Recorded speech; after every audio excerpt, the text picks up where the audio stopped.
Probably heard this verse read out loud in a hospital room or whispered over someone who just lost everything. He heals the broken in heart and binds up their wounds. It sounds gentle. It sounds like comfort. Most people hear it as a soft promise, the kind of line you put on a sympathy card next to a picture of a dove. But sit with the actual Hebrew for a minute, and the softness is not what is sitting underneath it. What is sitting underneath it is a word for shattering, a word for surgery, and a word for the kind of wound that does not close on its own. This verse is not describing a feeling. It is describing a process. And once you see what the process actually involves, you cannot read your own pain the same way again. Psalm 147:3. He heals the broken in heart and binds up their wounds. 2 actions in one sentence. Heals, binds up. Most readers fold those together into one vague idea: God comforts the sad. But the Hebrew gives you 3 distinct words, not 2, and each one is doing different work. There is the brokenness itself, shabar. There is the healing, rapha. And there is the binding, chabash. None of those words mean what English softens them into. And the order they appear in is not random. It is a sequence. It is almost a treatment plan written 3,000 years before anyone used that phrase. Start with shabar, the word translated broken. This is not a bruised feeling or a rough week. Shabar is the word used elsewhere in Scripture for breaking pottery against a rock, for shattering tablets of stone, for the splintering of bones. It is violent. It is structural. When the text says the brokenhearted, it is not picturing someone who is a little discouraged. It is picturing something that has been shattered the way a piece of clay shatters, into pieces that do not naturally find their way back to each other. That is the first thing the verse refuses to do. It refuses to minimize you. If your chest has felt like wreckage, if grief has hit you the way a hammer hits glass, the Hebrew agrees with your body before it offers you anything else. Shabar does not ask you to water down your pain to something more presentable. It names the shattering as shattering. And here is the detail almost no one stops to notice. Shabar is not only used for hearts in Scripture. It is the exact word used for breaking bread. The same verb that describes a heart cracking apart describes a loaf being torn open so it can be shared. That should stop you. The breaking is not always destruction with no purpose. Sometimes breaking is what makes something distributable, what makes something able to reach more than one mouth. That does not erase the violence of the breaking. It does not mean your trauma was secretly a gift wrapped in pain. But it does mean the same word the Bible uses for your shattering is the word it uses for the bread that fed thousands. Brokenness, in this language, is not automatically the end of usefulness. Hold that. We will come back to it. Now move to the second word, rapha, heals. This is where most modern readers assume the verse is finished. God heals, end of sentence, problem solved. But rapha in Hebrew is a clinical word before it is a spiritual one. It is the root behind the very word for physician. Rapha used as a noun means the one who treats wounds. This is not a word for a warm feeling washing over you. It is a word for active medical intervention. When the text says God heals the brokenhearted, it is using the same vocabulary a Near Eastern doctor would use to describe setting a fracture or treating an infection. Rapha assumes damage that requires skilled, deliberate attention. It assumes a wound will not simply stop hurting because time passes. Something has to be done to it. This matters because so much of what gets called healing in modern conversation is actually just numbness with better lighting. People say they have healed when they have simply stopped feeling anything about what happened to them. But rapha is not the absence of feeling. Rapha is treatment. It is the slow, repeated, sometimes uncomfortable work of tending a wound until it actually closes from the inside, not the work of pretending the wound was never there. If you have been waiting to feel healed by waiting for the ache to go quiet, this word is telling you that quiet is not the goal. Restoration is the goal, and restoration is active. Then comes the third word, the one most translations bury inside the phrase binds up, chabash. This is the word the rest of the verse hinges on, and it is the most overlooked. Chabash is the specific Hebrew term for wrapping a wound, for applying a dressing, for binding a bandage tightly enough that torn tissue can knit back together.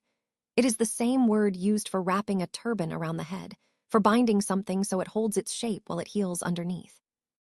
In the ancient Near East, this was not abstract.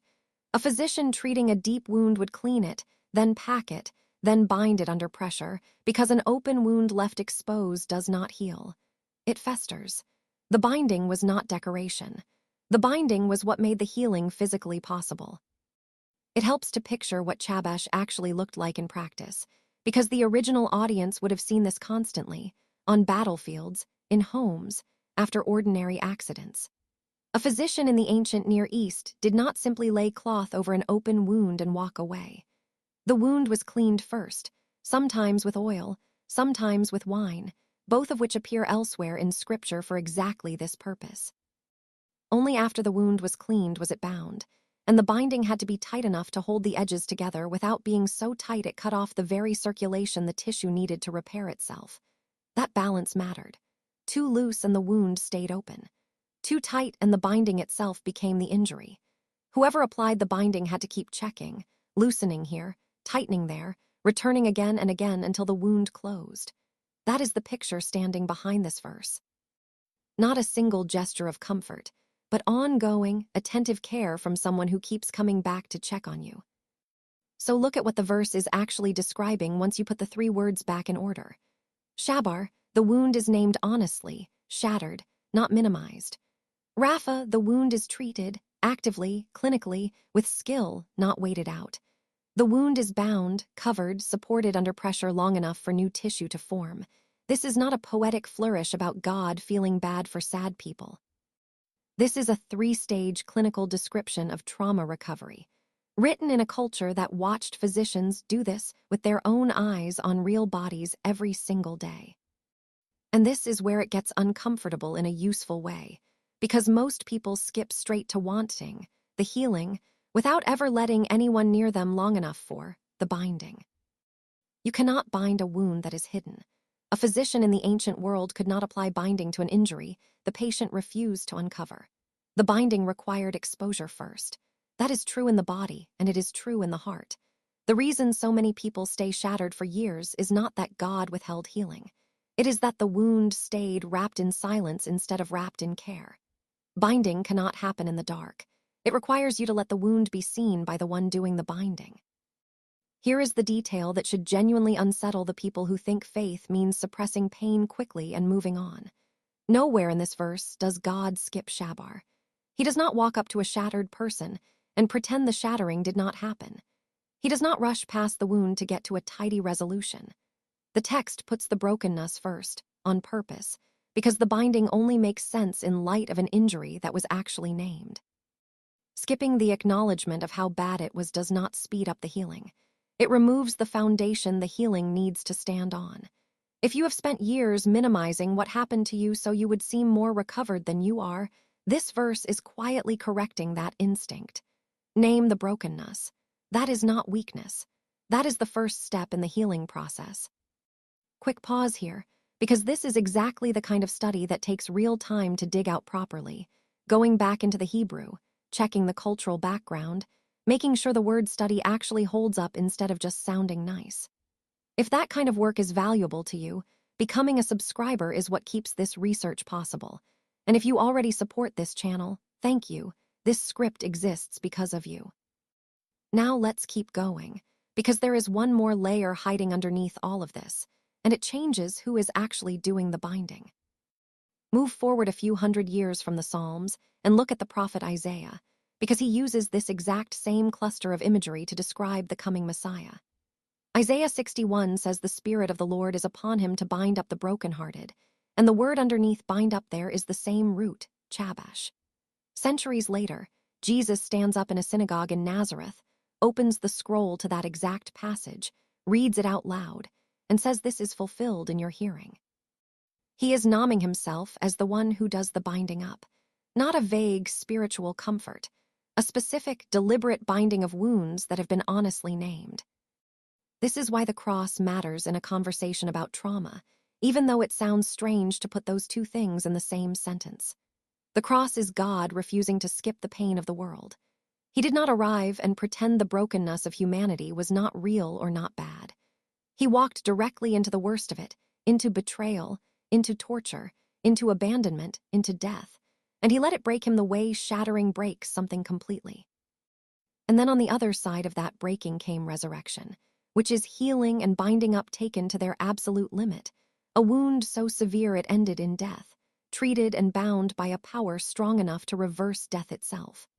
If God was willing to let himself be shattered rather than skip past the shattering of the world, you can trust that he is not going to skip past yours either. This also explains something that confuses a lot of people who have been hurt by well-meaning Christians, the ones who show up to your grief with a verse and a deadline. You should be over this by now. Just give it to God and move on. That instinct treats healing like a switch instead of a process, and it treats binding up as optional, an inconvenient extra step nobody has time for. But the verse never describes healing as instant. It describes it as binding, which by definition takes time, pressure, and return visits. A bandage is not applied once and forgotten. It is checked, changed, reapplied, watched over the wound until the tissue underneath is strong enough to hold on its own. If your healing has not happened on someone else's timeline, that does not mean it is not real healing. It means it is following the actual structure of binding up instead of a fantasy of healing on demand. So what does this look like for you, practically, in the week ahead? It starts with refusing to round your own pain down. If something in you was shattered, the most spiritually honest thing you can do is call it shattered instead of fine. That is not a lack of faith. That is shabar named correctly, which is the first step the verse itself takes. Then it means actually letting the wound be seen, by God first, in honest prayer that does not pretend to be something it does not feel, and then by at least one trustworthy person, because binding up requires exposure.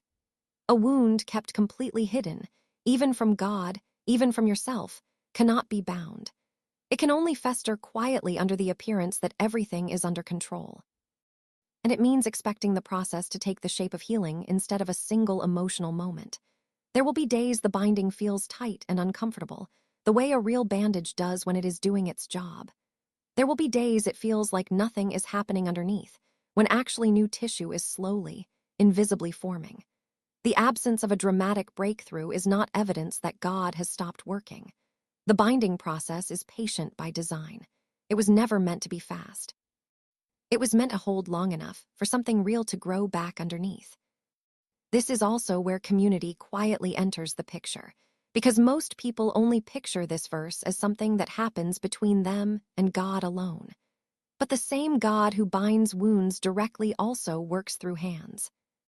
He puts people in your life who are capable of helping apply chabash, a counselor trained to recognize what shattering actually looks like, a friend willing to sit with an open wound without flinching or rushing you toward a tidy ending, a small group or church family willing to keep checking on you long after the initial crisis has faded from everyone else's memory. Refusing every one of those hands in the name of just trusting God alone is not deeper faith. It is often just another way of keeping the wound unbound. God uses people. He has always used people. Let yourself be treated. One more thing worth sitting with before we close. Remember that shabar, the same word for your shattering, is also the word for bread broken so it can feed a crowd. That parallel was not an accident of language. It is a quiet promise sitting underneath your pain, the suggestion that what feels like pure loss right now does not automatically stay pure loss forever. That does not mean God caused your wound so he could use it later. That is a cruel and false way to read this. It means that even the worst breaking is not outside the reach of the one whose specialty, by his own name, is binding up what is shattered and healing what cannot heal itself. If your heart has felt like something shattered against a rock rather than something mildly bruised, you are not exaggerating. The Hebrew agrees with you. And if it feels like the healing is slow, like you are still wrapped and waiting and nothing dramatic has happened yet, that is not a sign that you have been forgotten. That is binding doing exactly what binding is supposed to do, quietly under pressure, out of sight, until the day it finally holds. He healeth the broken in heart and bindeth up their wounds. Not eventually, not abstractly. Right now, in whatever stage of brokenness, healing, or binding you happen to be standing in today. If this study put language to something you have been carrying without the right words for it, subscribe so we can keep going deeper into these texts. Leave a comment, even one word. It helps this reach someone who needs to hear it today. Share it with someone who is further along in shattering than they are in healing and needs to know the binding is still coming. And may the one who names your wound honestly also be the one who binds it patiently until it holds. God bless you.